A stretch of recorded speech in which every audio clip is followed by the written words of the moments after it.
Hey, good people. Welcome to this week's lecture. This week, we are going to be combining two chapters, chapter 8 and chapter 9, talking about parenthood and raising children. Now, in the beginning of chapter 8, there's a lot of information that the book introduces us to in talking about fertility and fertility, historical perspective of it in the United States. But where I want to start is with this concept, or the term that the book gives us, is pronatalism. And the whole idea where we are a society that encourages childbearing. Well, what do you mean by that, Miss Madison? Well, I mean, as soon as we have a friend, a family member who may be united in marriage, they may start living together. One of the first questions that begins to come out of our mouths, and every time we have a conversation with them, is, when you going to have a baby? When you going to have kids?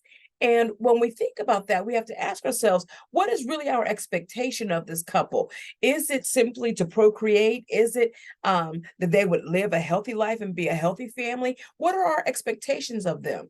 And so sometimes it does get um, kind of hairy in conversations when folks begin to express that they are not ready to have children, that they're going to be delaying having children, whether it is due to financial reasons, whether it's because of employment, their career, whether some people may be experiencing personal issues that we're going to get into in a little bit about why they may be delaying parenthood.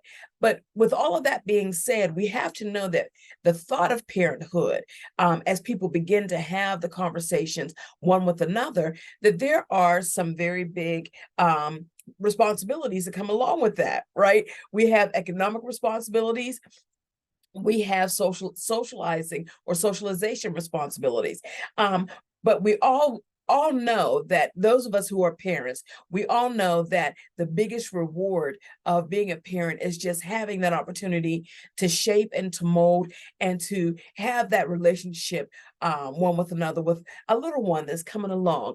And I have to say, at this point, I'm really, really excited because I have two little grandchildren that I can play with and just have a great time with.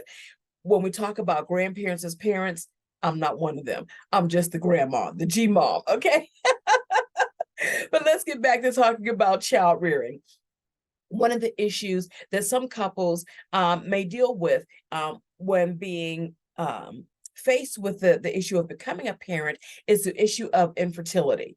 And now the book goes through a lot of information in talking about infertility and giving us definitions and research information about it, and about the medical treatment of infertility. So I'm not going to spend a whole lot of time on that. I just want to get to more information in talking about how we address infertility based on surrogacy and other options in becoming parents. So when we're talking about working through infertility, we have two different types of surrogacy that the book introduces us to: the traditional surrogacy and gestational surrogacy. All in all, both of these methods of having a child are very important to a couple or an individual wanting to have children. But one of the biggest things that we seem to overlook a lot of times when we're talking with and interacting with people who are dealing with infertility is the hidden emotions, that emotional journey that folks have to go on when they're fighting through the process of infertility and becoming a parent. So the book kind of talks a little bit about that in that section of infertility. Excuse me. Other ways that we can look at growing a family would be through adoption. And I am a big proponent of adoption. I am a former adoption caseworker at the Children's Home of Pittsburgh, where I worked within the One Church, One Child adoption program. And I had the opportunity of working with some awesome parents who just had dreams of becoming parents, of having a family. So the type of adoption agency that I worked in was an open adoption agency, meaning that the agency that we worked with the biological parents as well as the adoptive parents. And there was an opportunity that the adoptive parents could choose to have an open adoption, meaning that they would meet the biological parent and the biological parent would have some role to play, not a big role. And maybe I shouldn't say role, but they would be able to receive, depending on the adoptive parents, maybe pictures of the child, maybe a little update every couple of years or so. But an open adoption is where you have that contact with the biological family as well as the adoptive family. A closed adoption, we did that work as well. That is where all identifying information is sealed and the birth family or the biological family has no contact with the adoptive family. Other types of adoptions that I've worked with are public adoptions and private adoptions. Now, public adoptions, that goes through a licensed agency, such as the Children's Home of Pittsburgh. Private adoptions, that's a type of adoption that is done specifically through an attorney. Other types of adoptions that we see or that are popular now, and I shouldn't say popular, but they've been growing over years. We have transracial adoptions, adopting from children being adopted from one race into another race, one ethnic group into another ethnic group, single parent adoptions, same-sex couple adoptions, international adoptions.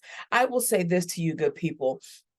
When we talk about adoptions are an awesome way of building a family and giving a child a permanent home. When we get into some of these areas here of adoption, the transracial to single parent, the international adoptions, a lot of times we see the expansion of this type of adoption for some folks who are specifically wanting to adopt an infant. For some reason, we have a hesitancy in our culture of adopting older children. So we do have a lot of children in the foster care system who may even age out in foster care because they don't have an opportunity to be adopted. But I'm just going to say this is my little plug, just because I believe all children need to have a home. Adoption, whether it is an infant adoption, whether it's adolescent adoption, it is a great way to build a family. When we talk about this whole idea of parenthood, we have to have an understanding that there's no instruction manual. I didn't get one. Did you get one?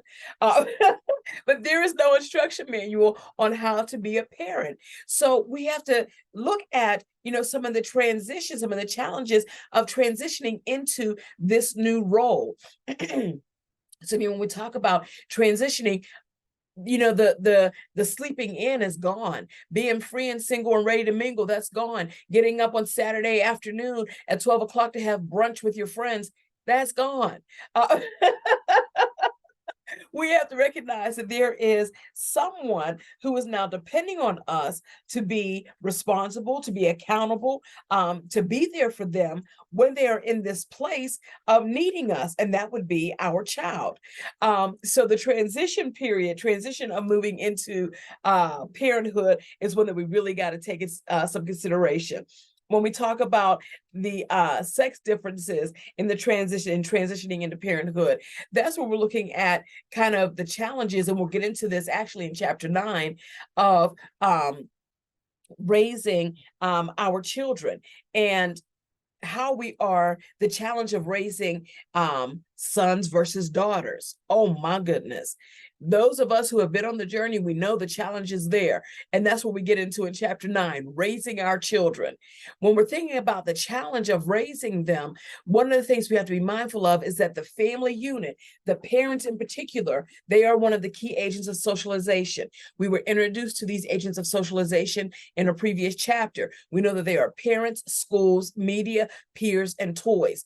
Parents are the first line of defense when we talk about our agents of socialization. When we're looking at how we are interacting with our children, how we are teaching our children, they get that foundation from us. And that foundation can come across in a number of different ways when we look at our parenting style.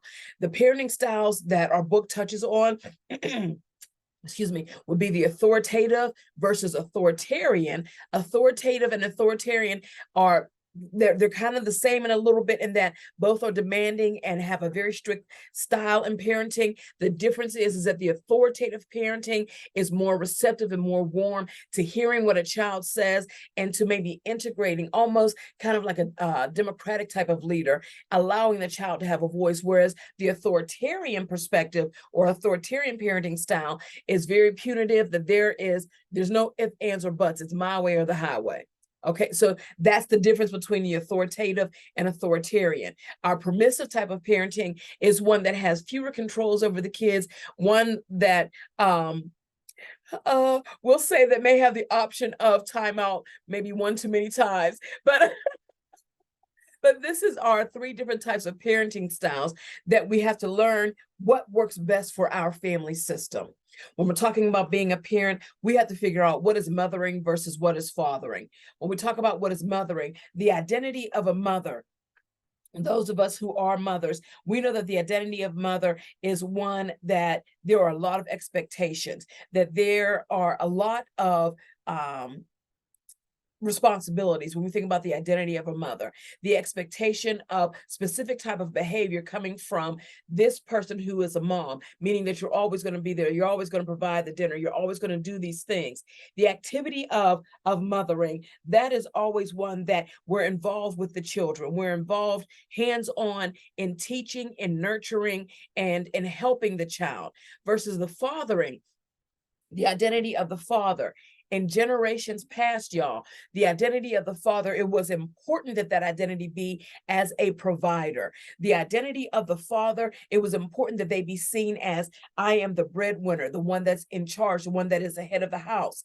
In times past, the activity of fathering was very minimal, in that the father did not spend a lot of time with the children. That's the mother's job. There was probably, I think the book says it was probably about 2 hours of time, maybe a week, that a father would spend with their child. That's in generations gone by. Today, in generations today, we're looking at the activity changing for the father, that the father has more involvement in parenting, more of a role in educating and also in nurturing the children. So there's a big difference from fathering, the identity of the father in the past, the activity of the father in the past, up to the identity and the activity of the father today.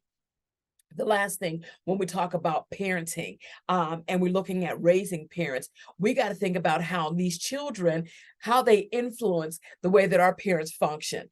And it's based on 4 specific things that our book talks about: the child's temperament, their gender or their sex, their cognitive abilities, and also their physical and mental health. When we talk about their temperament, you know, sometimes we may have children who are easygoing. We may have some children who, let's just say, they can be quite challenging, and they may present with attitude 23 out of 24 hours of the day. How does that impact the way that you parent? When we think about children based on their sex or their gender, I'm just saying for myself, boys are so much easier than girls. From my own particular experience, when we think about how we are raising and what we're instilling in our children, sometimes the gender does play a role in that. When we think about the cognitive abilities, you know, their thought process, how well they are able to understand. One of the things that I was challenged with in raising my children is this last one with the physical health, because my daughter, she was the youngest, but she had a lot of physical ailments, that it was challenging to try to keep up with that for her as a little one. But then as she kind of grew up and was able to care for herself, I was able to allow her to have that independence that she needed to be responsible for her health. All right, good people, this is the information, the overview from chapter 8 and chapter 9. There will be some videos in the weekly module to kind of supplement some of the information that's in the chapters. A video in regards to teen parenting, and also same-sex couples and parenting. Be mindful that you have chapter quiz in this module. You have assignments on Revel and in Brightspace. All right, good people. So if you have any questions, comments, or concerns, you know how to get a hold of me by email or my office phone. And with that being said, y'all know what to do.